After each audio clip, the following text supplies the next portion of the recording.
జై శ్రీమన్నారాయణ. జ్ఞానానందవయం దేవం నిర్మలా స్ఫటికాకృతిం ఆధారం సర్వవిద్యానాం హయగ్రీవోపాస్మహే. ఆపదాపహర్తారం ధాతారం సర్వసంపదాం లోకాభిరామం శ్రీరామం భూయో భూయో నమామ్యం. మనము ఈ వీడియోలో సెప్టెంబర్ నెల ద్వాదశ రాశుల వారి యొక్క ఫలితాల గురించి మనం తెలుసుకుందాం. ఈ మాస ఫలితాల్లో ముఖ్యంగా రవి, కుజ, శుక్ర, బుధ గ్రహాలు ప్రముఖమైన పాత్రను వహిస్తాయి. ఆ గ్రహాలు ఏ స్థానాలుంటే శుభ ఫలితాలు ఇస్తాయి, ఏ స్థానాలుంటే అశుభ ఫలితాలు ఇస్తాయి అనే దాని గురించి మనం ఇప్పుడు తెలుసుకుందాం. ఒక మాసం తమకు అనుకూలమా ప్రతికూలమా అని గమనించేందుకు రవి, కుజ, శుక్ర, బుధ గ్రహాలను గమనించడం అనేది సాంప్రదాయం. సూర్యుడు 3, 6, 10, 11 రాశుల్లో సంచరించే సమయంలో మాత్రమే శుభ ఫలితాలను ఇస్తాడు. మిగిలిన సమయాల్లో అతడు సంచరించే రాశి దృష్టి ఉన్న సప్తమ రాశి విషయంలో జాగ్రత్తలు అనేవి తీసుకోవాలి. వేరువేరు జన్మరాశుల వారికి రవి సంచరిస్తున్న రాశి దృష్టి ఉన్నటువంటి రాశులు ఏ భావాలైతాయో గమనించి వానికి అనుగుణమైన ఫలితాలను నిర్దేశించాల్సి ఉంటుంది. రవి గోచారంలో వ్యతిరేకంగా ఉన్న సమయంలో అధికార ప్రభుత్వ సంబంధమైన సమస్యలు, అనారోగ్య లోపాలకు, మానసికమైన ఒత్తిడులకు అధికమైన అవకాశం అనేది ఉంటుంది. అదేవిధంగా కుజుడు గోచారంలో అననుకూలమైన రాశిలో సంచరిస్తుంటే చిన్న చిన్న ప్రమాదాలు, ఒత్తిళ్లు, శరీరకమైన అనారోగ్యాలు, నొప్పులకు అవకాశం అనేది అధికంగా ఉంటుంది. అంతేకాకుండా సామాజికంగా అప్పులు పెరగడం, శత్రుత్వాలు అధికం కావడం కూడా ఉంటుంది. తగిన దాన ధర్మాలు అవసరము అవుతాయి. 3, 6, 11 రాశుల్లో మాత్రమే శుభ ఫలితాలను కుజుడు ఇచ్చినప్పటికీ తాను సంచరిస్తున్న రాశి దృష్టి ఉన్నటువంటి 4, 7, 8 రాశులను కూడా ఫలితాల విషయంలో లెక్కలోకి తీసుకోవాలి. బుధుడు గోచారంలో అననుకూలమైన ప్రదేశాల్లో ఉన్నప్పుడు, అంటే వ్యతిరేక స్థానాల్లో ఉన్నప్పుడు వ్యాపారాదుల్లో లోపాలకు అధికమైన అవకాశం అనేది ఉంటుంది. ఎక్కువగా నష్టాలు వచ్చే అవకాశం అనేది ఉంటుంది. పెట్టుబడులు అనేవి ఫలించవు, స్ఫురణ శక్తి అనేది లోపిస్తుంది, శారీరక చైతన్యం తగ్గిపోయే అవకాశాలు, సూచనలు కూడా ఉన్నాయి. కొంత బలహీన మనస్తత్వం, ఆలోచన తత్వంలో లోపాలకు అవకాశం అనేది ఎక్కువగా ఉంటుంది.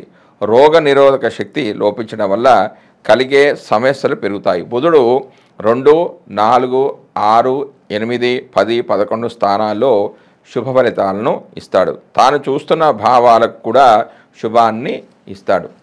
శుక్రుడు అధిక స్థానాల్లో గోచారిత్యా అనుకూలంగానే ఉన్నప్పటికీ బలహీనమైన గోచార ఫలితాలనిచ్చే స్థానంలో మనోభిష్టాలు నెరవేరక ఇబ్బంది పడుతూ ఉంటారు. శుక్రుడు ఒక రాశిలో సంచరించే కాలంలో మానసికమైన వ్యవహారాలు, ఆకర్షణలలో లోపాలు, ఇబ్బందులకు అవకాశం అనేది ఉంటుంది. శరీరంలో హార్మోన్ల లోపాలు అనేవి ఏర్పడతాయి. సమతుల్యమైన భావాలు దెబ్బతింటాయి.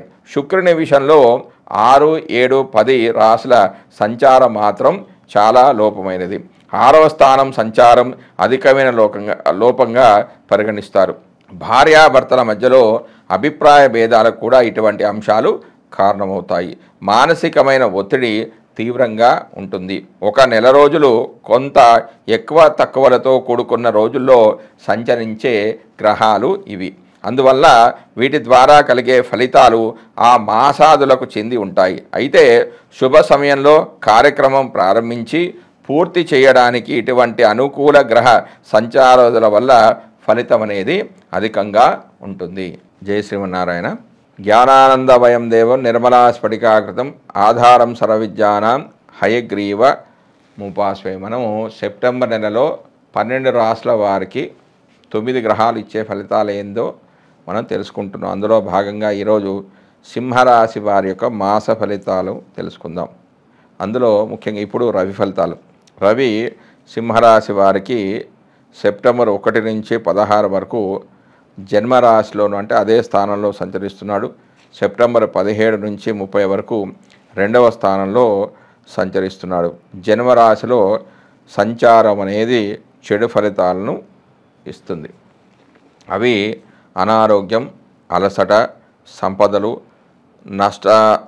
నష్టపోవడం, అకాల భోజనం చేయడం, బంధు విరోధము, భయము, క్రోధము, ధన నష్టము జరిగే అవకాశం ఉంది. ద్వితీయంలో సంచరించేటప్పుడు కూడా అశుభ ఫలితాలు పొందే అవకాశాలు ఉన్నాయి. ఇందులో అతి తక్కువగా పాప ఫలితాలు పొందే అవకాశం అనేది ఉంది. దాని తర్వాత కుజుడు యొక్క ఫలితాలు. కుజుడు సింహరాశి వారికి ఈ సెప్టెంబర్ 1 నుంచి 30 వరకు 11వ స్థానంలో సంచరిస్తున్నాడు. శత్రుక్షేత్రంలో సంచరిస్తున్నాడు. 11వ స్థానంలో శుభ ఫలితాలను ఇవ్వడం అనేది జరుగుతుంది. అంటే ఏ గ్రహమైన శుభగ్రహం కానీ పాపగ్రహం కానీ 11వ స్థానంలో సంచరిస్తే శుభ ఫలితాలే వస్తాయి. అవి ఏంటంటే ధనధాన్య లాభము, అనుకున్న పనిలో విజయాన్ని సాధిస్తారు, ఆరోగ్యం అనేది చాలా మెరుగుపడుతుంది, భూలాభం అనేది ఉంటుంది, కీర్తి ప్రతిష్టలు పెరుగుతాయి, ఇష్టమైన వస్తువులను కొనుగోలు చేస్తారు, సోదరుల ద్వారా అన్ని పనులు కూడా పూర్తి చేస్తారు, మిత్రుల సహకారం అనేది లభిస్తుంది. ఇందులో కేవలం 70% శుభ ఫలితాలు పొందుతారు. ఎందుకంటే ఈ స్థానం అనేది కొంచెం క్షేత్రము మరియు ఈ రాశిలో కుజుడు తామ్రమూర్తిగా ఉంటున్నాడు కాబట్టి. తర్వాత బుధుడు యొక్క ఫలితాలు. సింహరాశి వారికి బుధుడు సెప్టెంబర్ 1 నుంచి 4 వరకు 12వ సంచరిస్తున్నాడు. అంటే కేవలం 4 రోజులు 12వ స్థానంలోను, తర్వాత సెప్టెంబర్ 5 నుంచి 23 వరకు జన్మరాశిలోను, మరియు 24 నుంచి 30 వరకు 2వ స్థానంలో సంచరిస్తూ ఉన్నాడు. ఆరోగ్యము, సంతోషము, కీర్తి, ద్రవ్యలాభము, వృద్ధి, బంధుమిత్ర సుఖ సంతోషాలు అనేవి ఉంటాయి. అంటే 12వ స్థానంలో సంచరించినప్పుడు ఉంటాయి. కేవలం 4 రోజులు మాత్రమే ఆ 12వ స్థానంలో ఉంటాడు కాబట్టి కేవలం ఇందులో 20% మాత్రమే శుభ ఫలితాలు జాతకుడు పొందే అవకాశం అనేది ఉంటుంది. తర్వాత 1వ స్థానంలో సంచరిస్తున్నప్పుడు కొంచెం అకాల భోజనము, వస్తువులు నష్టపోవడం వంటి వాటిలో అతి తక్కువ శుభ ఫలితాలు జరుగుతాయి. ఎందుకంటే ఇందులో లోహమూర్తిగా ఉంటున్నాడు కాబట్టి. ఇక 2వ స్థానంలో సంచరించేటప్పుడు అంటే 24 నుంచి 30 వరకు సంచరించే సమయంలో కుటుంబ సౌఖ్యం అనేది కలుగుతుంది. అంటే 2వ స్థానం శుభస్థానం కాబట్టి కుటుంబ సౌఖ్యం అనేది కలుగుతుంది, వాక్ శుద్ధి అనేది కలుగుతుంది. అంటే 2వ స్థానం కుటుంబము, ధనానికి సంబంధించింది, వాక్కు సంబంధించిన స్థానం కాబట్టి ఈ స్థానంలో బుధుడు సంచరిస్తుంటే బుధుడు వాక్కారకుడు కాబట్టి ఇందులో సంచరించినప్పుడు వాక్శుద్ధి చాలా మంచిగా ఉంటుంది, ధన ఆదాయం కూడా చాలా బాగుంటుంది. సజ్జన సహకారం అనేది అంటే మంచి వాళ్ళతో స్నేహం చేస్తారు, వాళ్ళ యొక్క సహకారం కూడా లభిస్తుంది, అన్ని కార్యాలు కూడా సిద్ధింపజేసుకుంటారు. ఈ స్థానంలో బుధుడు తామ్రమూర్తిగా ఉంటున్నాడు కాబట్టి అందులో ఒక సగం అంటే 50% మాత్రమే ఫలితాలు జాతకుడు పొందే అవకాశం అనేది ఉంది.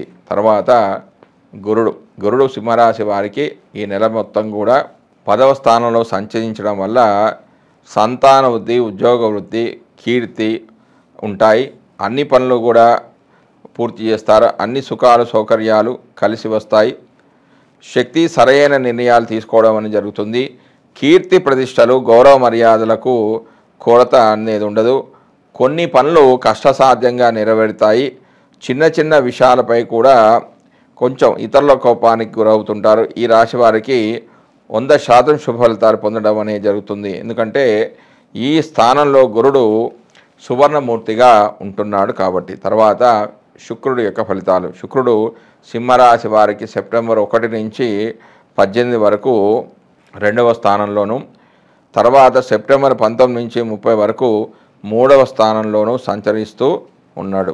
శుక్రుడు 2వ స్థానంలో సంచరించే సందర్భంలో మంచి యుక్త వివేచన జ్ఞానం ఉంటుంది, సామర్థ్యం అనేది పెరుగుతుంది, అన్ని రంగాలలో కళాపోషణ, ధర్మకార్యాచరణ అనేది ఉంటుంది, మనశ్శాంతికి కొదవ అనేది ఉండదు, శరీరంలో కళాకాంతులు, ముఖంలో వర్చస్సు అనేది పెరుగుతుంది, ఇతరులకు మంచి సలహాలను ఇస్తారు, విద్యారంగంలో రాణింపు అనే ఉంటుంది, మంచి ఆరోగ్యంతో పాటుగా శారీరక మానసిక సౌఖ్యం అనేది లభిస్తుంది. ఇందులో 70% శుభ ఫలితాలు మాత్రమే జాతకుడు పొందుతాడు. ఎందుకంటే కారణం అంటే ఈ స్థానానికి వేదస్థానమైన 7లో పాపగ్రహం అనేది సంచరిస్తూ ఉంటుంది.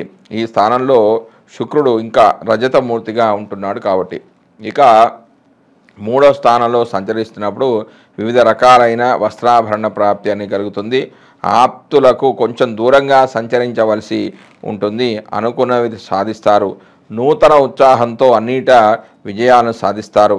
ఈ స్థానంలో కేవలం 20% సుఫలితాలు మాత్రమే జాతకుడు పొందే అవకాశం ఉంది. ఎందుకంటే ఈ శుక్రుడు ఈ స్థానంలో లోహమూర్తిగా, లోహం అంటే ఇనుము మూర్తిగా ఉంటున్నాడు కాబట్టి. తర్వాత శని యొక్క ఫలితాలు. శని సింహరాశి వారికి ఈ నెల మొత్తం కూడా 7వ స్థానంలో సంచరిస్తున్నాడు. ఈ స్థానంలో చెడు ఫలితాలే ఎక్కువగా పొందే అవకాశం ఉంది. అవి ఈ రకంగా ఉన్నాయి. తీవ్రమైన ఆపదలకు గురవుతారు. ప్రమాదాలకు గురి కావడం జరుగుతుంది. బాధలు, సంఘంలో అమర్యాద, అపనింద, ఉద్యోగ భంగము, సంతాన అనారోగ్యము జరుగుతాయి. బంధుమిత్రుల విరోధము, వారిలో అఘోరం అనేది ఉంటుంది. అత్యంత శ్రమ మీద, అతి కష్టం మీద పనులను పూర్తి చేస్తారు. ఇందులో 50% మాత్రమే చెడు ఫలితాలను జాతకుడు పొందే అవకాశం ఉంది. ఎందుకంటే శని ఈ రాశిలో లోహమూర్తిగా ఉంటున్నాడు కాబట్టి. తర్వాత రాహు యొక్క ఫలితాలు. రాహు సింహరాశి వారికి ఈ నెల మొత్తం కూడా 8వ స్థానంలో సంచరిస్తున్నాడు. ఈ స్థానము చెడు ఫలితాలను ఇస్తుంది. అనారోగ్యము, ఆందోళన, క్రూర జంతు భయము, కార్యనాశనము, ప్రయాణాలు చేయడం ద్వారా శ్రమకు లోనవుతారు. ప్రభుత్వ దండన ఉంటుంది. అంటే పెనాల్టీస్ అనేవి ఎక్కువగా చెల్లిస్తారు. ఇందులో 70% మాత్రమే చెడు ఫలితాలు అనేవి ఉంటాయి. ఎందుకంటే ఈ స్థానంలో రాహువు తామ్రమూర్తిగా ఉంటున్నాడు కాబట్టి. తర్వాత కేతువు యొక్క ఫలితాలు. కేతువు సింహరాశి వారికి ఈ నెల మొత్తం కూడా 2వ స్థానంలో సంచరిస్తున్నాడు. 2వ స్థానంలో సంచరిస్తున్నప్పుడు కేతువు చెడు ఫలితాలనే ఎక్కువగా ఇస్తాడు. అందులో అవి ఏంటంటే కొంచెం కలహం, గొడవలు కావడం, మనస్తాపము, అపకీర్తి, ధన నష్టం కలగడము, ఆ కుటుంబ సభ్యులతో సఖ్యత అనేది లేకపోవడం వంటివి జరుగుతాయి. ఇందులో ఒక 70% చెడు ఫలితాలు మాత్రమే జరిగే అవకాశం ఉంది. ఇక ఆ గ్రహాలు అనుకూలంగా లేకపోతే సింహరాశిలో ఉన్న 3 నక్షత్రాలు మఘ, పుబ్బ, ఉత్తర. సింహరాశికి అధిపతి రవి మరియు మఘ నక్షత్రానికి అధిపతి కేతువు కాబట్టి వీరు ప్రతి రోజు వీలుంటే రోజు చేసుకోవచ్చు, లేకపోతే ప్రతి ఆదివారం కూడా ఆదిత్య హృదయ పారాయణం చేసుకొని, మరియు మఘ నక్షత్రానికి అధిపతి కేతువు కాబట్టి ప్రతిరోజు కూడా దేవాలయానికి వెళ్ళాలి. తప్పకుండా వీళ్ళు కేతువు సంబంధించిన వాళ్ళు. ఎందుకంటే కేతువు భక్తి, జ్ఞాన, వైరాగ్యాలకు కారకుడు కాబట్టి ప్రతిరోజు గుడికి వెళ్ళాలి. లేకపోతే కనీసం బుధవారమైన గణపతికి సంబంధించిన శ్లోకాన్ని చదువుకోవాలి. గణపతి గుడికి వెళ్ళడం, గణపతికి ఒక 11 ప్రదక్షిణ చేసుకోవడం, సంకటహార చతుర్థి రోజు ఉదయం మొత్తం ఉపవాసం ఉండి సాయంత్రం భోజనం చేయడం, అక్కడ హోమం జరిగితే ఆ బొట్టు పెట్టుకోవడం లాంటివి తప్పకుండా వీళ్ళు చేయాలి. మరియు ఇందులో ఉన్న ఇంకో నక్షత్రం మఘ, పుబ్బ. పుబ్బకి అధిపతి ఎవరు? శుక్రుడు కాబట్టి వీరు రవితో పాటుగా రవికి చేస్తూ, మరియు పుబ్బా నక్షత్రానికి అధిపతి శుక్రుడికి సంబంధించిన, శుక్రుడు అంటే లక్ష్మీదేవికి, లక్ష్మీ అష్టోత్తర నామాన్ని పఠిస్తూ ఉండాలి. వీలుంటే శుక్రవారం శుక్రహోర సమయంలో అంటే 6 నుంచి 7 మధ్యలో శుక్రుడికి సంబంధించిన శ్లోకాన్ని హిమకృత మునారావం దైత్యానాం పరమంగురు సర్వశాస్త్ర ప్రవక్తారం భార్గవం ప్రణమామ్యం అనే ఒక మంత్రాన్ని జపిస్తూ ఉండాలి. శుక్రవారం రోజున పట్టు వస్త్రాలు ధరించే చాలా మంచిది. నానబెట్టిన బొబ్బర్లను ఆవుకు పెట్టడం ద్వారా కూడా మంచి ఫలితాలు ఉంటాయి. మరియు లక్ష్మీ అష్టోత్తర నామావళిని తప్పకుండా చదువుకోవాలి. లక్ష్మీదేవి లక్ష్మికి సంబంధించిన శ్లోకాలు చదువుకోవడం, అష్టలక్ష్మీ దేవాలయాన్ని సందర్శించడం వంటివి చేసుకోవచ్చు. మరియు ఇందులో ఉన్న మరొక నక్షత్రం ఏంటంటే మఘ, పుబ్బ, ఉత్తర నక్షత్రం. ఉత్తర నక్షత్రానికి అధిపతి ఎవరు? రవి కాబట్టి రవికి సంబంధించిన శ్లోకాన్ని అంటే ఆదిత్య హృదయ పారాయణం కానీ, ఆదివారం రోజున 6 నుంచి 7 మధ్యలో ఆ ప్రదక్షిణ చేసుకోవడం కానీ చేసినట్లయితే, మరియు దాంతోపాటుగా ధ్యాన శ్లోకం ఏంటి? జపాకుసుమ సంకాశం కాశ్యపేయం మహాదుతం తమోరం సర్వపావగ్నం ప్రణతోస్వి దివాకరం అనే ఒక మంత్రాన్ని చేయడం ద్వారా, మరియు వీలుంటే గోధుమ పిండిని బ్రాహ్మణికి దానం చేయండి, లేకపోతే గోధుమ రొట్టెలను కుక్కలకు పెట్టడం ద్వారా కూడా వీరికి ఆరోగ్యం బాగుంటుంది. మరియు ఆ నక్షత్రాధిపతి అయిన రవికి చేసుకుంటున్నారు కాబట్టి రాశాధిపతి ఫలితాలు, నక్షత్రాది ఫలితాలు కూడా పొంది వాళ్ళ అనుకున్న పనులన్నీ కూడా సమకూరే అవకాశం అనేది ఉంది. జై శ్రీమన్నారాయణ.